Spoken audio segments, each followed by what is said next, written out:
Hi, Tracy Stella here. Welcome. Today we're going to talk about multiple offer scenarios and how you go about winning one. Here in Northern Illinois, we are still seeing quite a bit of multiple offers. I would say homes that are in that 250,000 and less, single family homes 250 and under, that are in good moving condition and are appropriately priced in terms of an asking price. That's where we're seeing the really competitive activity in terms of the multiple offer scenarios.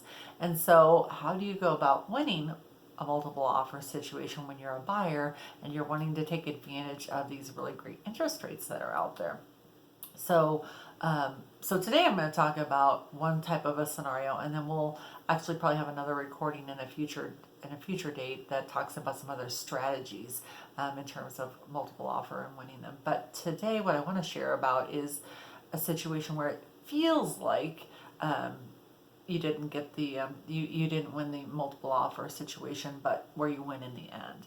And so this is a real life situation that happened with one of our clients.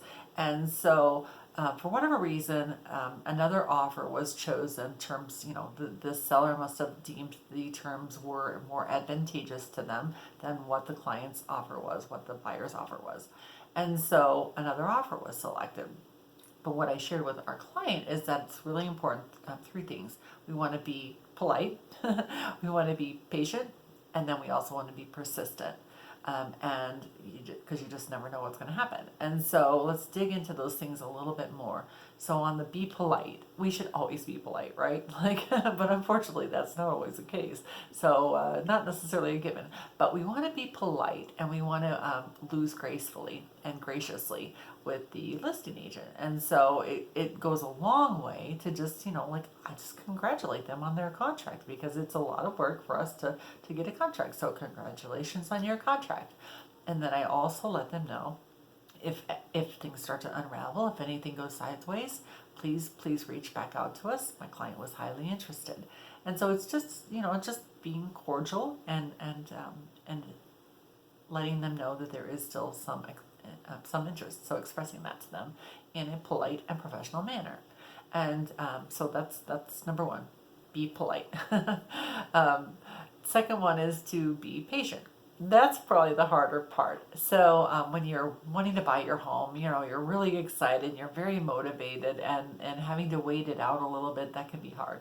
But it can also be very beneficial, as it was for our clients. And so what we did is we just waited out the attorney review period, getting closer. As that attorney review period got closer, a lot of things can happen during that time period. There, negotiations can unravel. The home inspection findings could have caused, either side to, just again those discussions back and forth in terms of repairs and credits and all of those. There's all of this interaction that can sometimes not go well, and so we want to be right there, waiting in the wings, able to step in if, in fact, things do go sideways. And so it's being patient and waiting out that attorney review period, which in Illinois, it's a 5-day attorney review period, 5 business days. And so, again, just staying connected with that listing agent, and then the being persistent is following up. Like, then what I want to do is, if my client,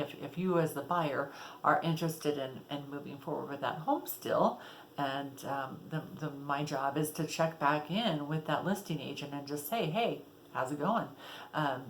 Are negotiations still going well? Is there any opportunity for us to re-engage? And again, just keeping our foot in that door. And that's exactly what happened in this scenario. And with my clients, they were able to step in because things had gotten difficult in that first offer that was accepted by the sellers. Things did unravel, and so with all of that, then my buyers were able to step in, and they were able to get the home of their dreams. And not only did they get the home of their dreams, but we were able to renegotiate terms, and they got much more favorable terms.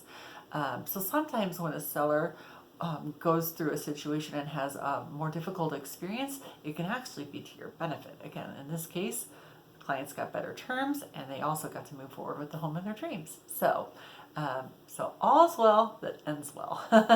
That's the moral of this story. So again, we want to be polite, We want to be patient and we want to be persistent, and that can pay off greatly when you're dealing with real estate and multiple offer scenarios. So that's it for today, but stay tuned for future discussions about some just general strategies about how to win a multiple offer and win the home of your dreams. Thanks for tuning in. Take care. Bye bye.